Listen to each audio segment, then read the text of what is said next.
In this video, I'm going to show you how to diagnose and replace the drive belt on this rear-wheel drive Toro Recycler 21-inch. Very easy job. I'm also going to show you some tips along the way in case your drive belt is good but your self-propel still doesn't work. Okay, so without further ado, let's dive right in. All right, so we need to get this thing turned over on its side.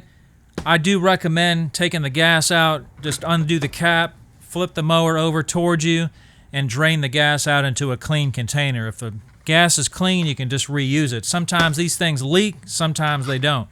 Also, I recommend undoing the spark plug. That way there's no danger of anything starting up while you're working on it. Also, before we flip the mower over, put your height lever on the highest adjustment. Right here, you'll see why later. We want to adjust our self-propelled drive cable so that we can get it apart. So go ahead and loosen the nut. Push that all the way up, and then undo it from right here.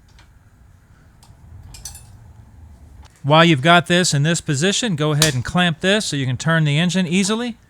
You'll see why here in a minute. And one last thing before we turn it over is go ahead and take out this 7mm bolt right here. All right, so go ahead and turn this thing on its side. Muffler down to the ground, carburetor up.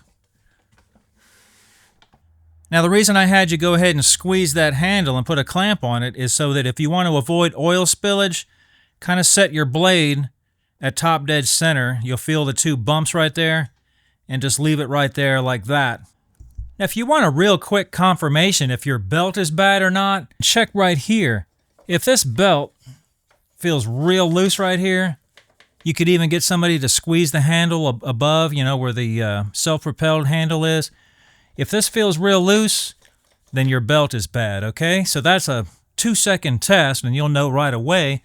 So we do need to remove the blade. Now, if you don't have an impact, just take a block of wood and kind of wedge it in here like so, like that, and that'll lock the motor up for you. That way you can get your breaker bar on here and get this loose. But I do have an impact, so I'm going to use it. Let's go ahead and take that off. And we just need to get these two bolts out, one here and one here. And the third one is the one we took out earlier, the 7mm that we took out on the top. All right. And, ooh, there we have it. There's your problem. All right. That was easy, right? All right, so we got to be able to flip this transmission over right here. And this is why I had you raise the wheels all the way up so this bar would be as far out of the way as we can get it.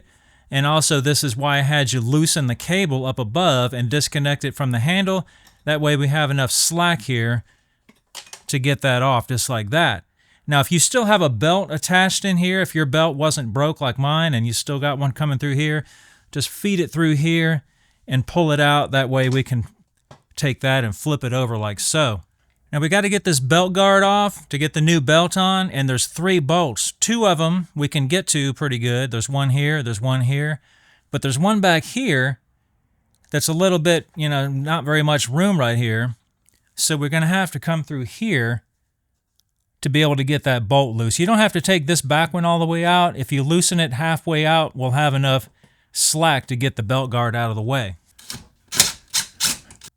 And those take a number 2 square bit.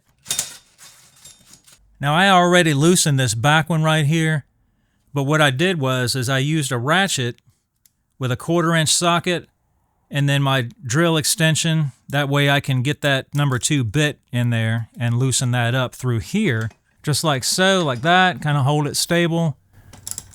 And you can get to that screw back there just like so. But it's halfway out already, and we just want that out of the road. Okay, so we're ready for the new belt. Now the part number for my particular mower is 115-4669, and I did measure this belt, and it's 32 7/8 by 3/8. Now you want to take your model number and double check to make sure that that belt will fit your mower. Okay, so let's go ahead and put this on here. Go ahead and get that belt guard just like so. And we'll put the bolts back in.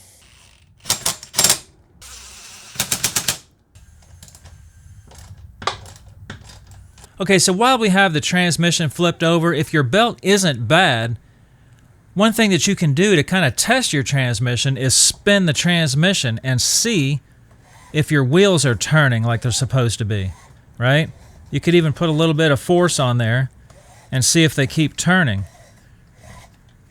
They're turning. And we'll just stuff the belt through here.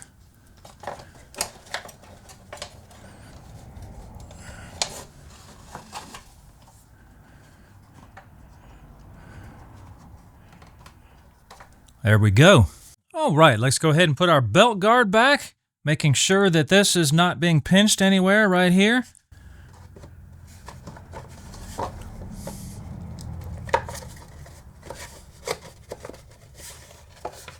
Looks pretty good right there.